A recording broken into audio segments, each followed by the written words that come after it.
능력과 믿음 일상 속 성장의 합성적 조화. 인간의 삶은 능력과 믿음의 이중적 힘이 만들어내는 과정이다. 능력은 개개인의 노력과 자기개발을 통해 얻는 실질적 자질이며, 믿음은 그 능력의 방향을 정하고 한계를 넘어 나아가게 하는 정신적 지주이다. 문학 작품에서나 경전에서나 이 두 요소는 서로 보완하며 삶의 구체적 통찰력을 제공한다.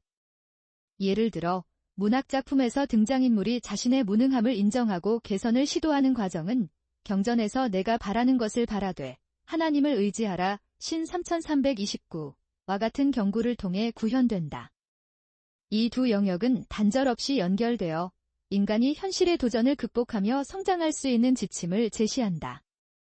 이 글은 문학과 경전을 정반합으로 활용해 일상생활에서 능력과 믿음이 어떻게 조화를 이뤄야 하고 그로 인해 어떤 지혜가 생산되는지를 탐구할 것이다. 1. 능력의 틀 깨기 자기인식의 척관문. 문학작품에서 등장인물의 성장은 종종 무능력의 인식에서 시작된다. 명저에 나온 이야기에서 주인공은 자신의 부족함을 직시하면서 시작된다. 예컨대 직업적 도전에서 실패를 반복하는 인물은 그간의 방식이 무능력의 반복임을 인정하고 새로운 전략을 모색하게 된다. 이는 단순히 외부의 비판이나 환경의 변화를 요구하는 것이 아니라 내면의 갈등과 자기수정의 절차로 이어진다. 문학의 힘은 이러한 내부적 전환을 시각화하고 독자가 이를 자신의 삶에 적용할 수 있도록 해준다. 경전 역시 이와 유사한 지향을 제시한다. 성경은 인류의 능력 한계를 인정하면서 동시에 그 한계를 초월하는 신의 은혜를 강조한다. 사람이 의롭다 하심은 행위로 말미암는 것이 아니라 믿음으로 말미암는지라 갈 216는 구절은 인간의 능력이 결코 스스로만으로 완성될 수 없다는 진리를 전한다. 이는 문학의 자기인식과 일치하며 인간이 자신의 능력의 경계를 인정할 때 진정한 성장이 가능하다는 공동의 통찰을 제시한다. 현실에서 이를 적용하려면 먼저 자신의 무능력과 한계를 정면으로 받아들이는 것이 필요하다. 예를 들어 직장에서 프로젝트를 맡았지만 기술적 준비가 부족할 때 그 사실을 숨기기보다는 인정하고 도움을 요청해야 한다. 이는 문학의 인물이 실패를 인정하는 과정과 성경이 믿음을 통해 도움을 구해야 한다는 교훈의 합성적 결과이다. 이처럼 능력의 틀을 깨는 자기인식은 일상의 도전을 극복하는 첫발걸음이 된다. 2. 믿음의 힘 불확실성 속에서의 안정성. 능력은 구체적인 행동에 기반하지만 믿음은 불확실성 속에서 안정성을 제공한다. 문학작품에서 인물이 어려운 상황 앞에서 어떻게 믿음을 붙잡는가를 보는 것은 인간이 흔히 겪는 심리적 갈등을 이해하는 데 도움이 된다. 예를 들어 명저의 이야기에서 주인공은 위기 상황에서 스스로의 능력에 의존하려는 욕심을 억누르고 더 나은 결과를 위해 신뢰할 수 있는 존재나 가치체계에 매달리는 장면이 등장한다. 이는 단지 외부적인 지지가 아니라 내면에서 뿌리내리는 태도의 변화를 반영한다. 성경은 이와 같은 믿음의 중요성을 구체적으로 강조한다. 주의 말씀은 내 발의 램프요 내 길의 빛이니라 시 11만 9105는 구절은 인간이 혼자서 모든 길을 밝히기 어려울 때 믿음이 길잡이가 되어야 함을 시사한다. 이는 문학의 인물이 자기의 제한을 인정하고 더 큰 힘에 의지하는 과정과 일맥상통한다.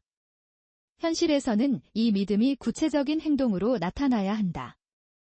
예를 들어 사업가가 새로운 시장 진출을 결정할 때 자신의 경험과 자원만으로 성공을 기대하기보다 장기적인 비전과 신뢰할 수 있는 동료의 조언을 통합하는 것이 바람직하다.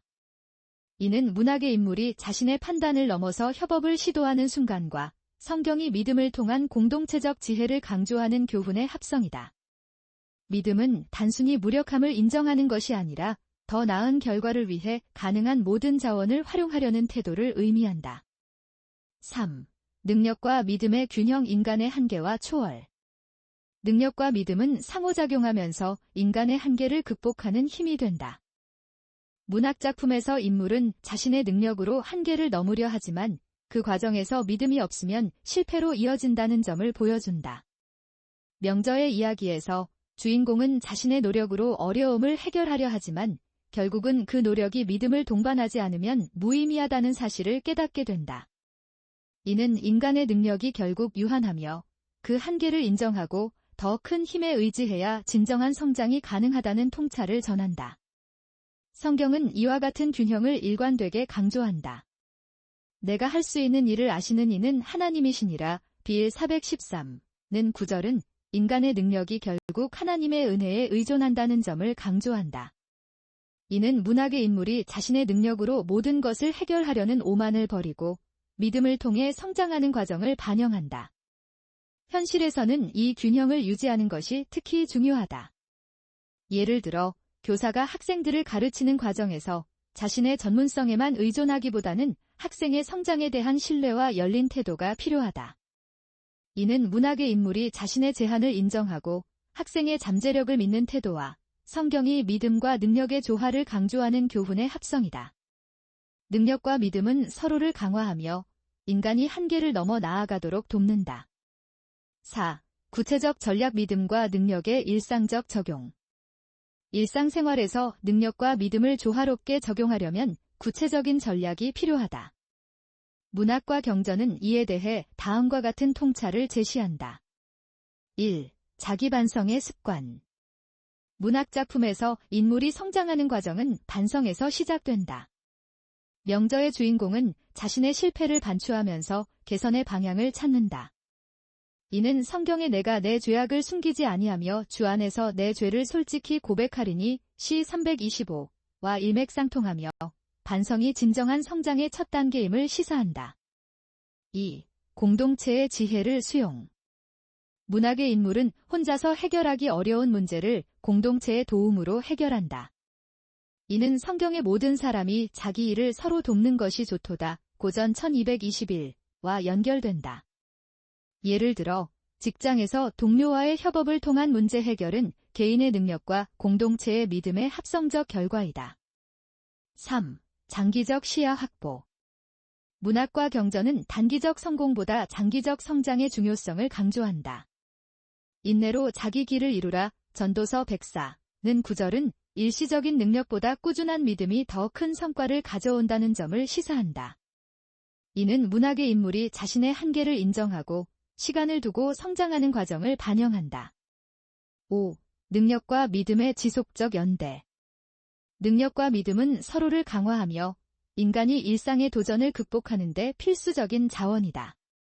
문학과 경전은 이를 통해 인간이 한계를 인정하면서도 그 한계를 넘어서는 지혜를 제시한다. 단순히 능력에 의존하거나 믿음만으로 무장하는 것은 모두 한계가 있다. 오히려 둘을 조화롭게 유지하면서 현실의 도전에 유연하게 대응할 때 진정한 성장이 가능하다. 이러한 통찰은 일상의 소소한 선택부터 큰 결정까지 모든 영역에 적용될 수 있다. 예를 들어 건강관리에서 일시적인 다이어트보다 꾸준한 생활 습관과 자기 인내가 필요하다. 경제적 결정에서는 개인의 판단과 전문가의 조언을 함께 고려하는 것이 바람직하다. 이 모든 과정에서 능력과 믿음의 균형은 인간이 지속적으로 성장하는 데 핵심적인 역할을 한다. 문학과 경전은 이와 같은 지혜를 구체적으로 제시하면서 인간이 더 나은 삶을 추구하는 데 동기를 부여한다.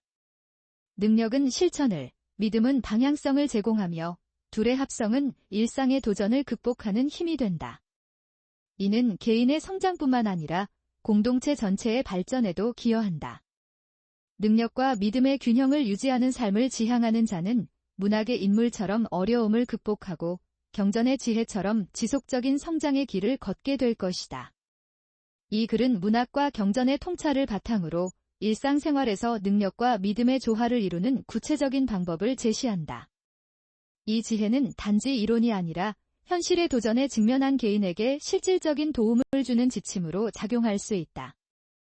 능력과 믿음은 인간의 삶을 풍부하게 하고 그 한계를 넘어 나아가는 데 필수적인 요소로 지속적으로 연대할 때 진정한 성장이 가능하다.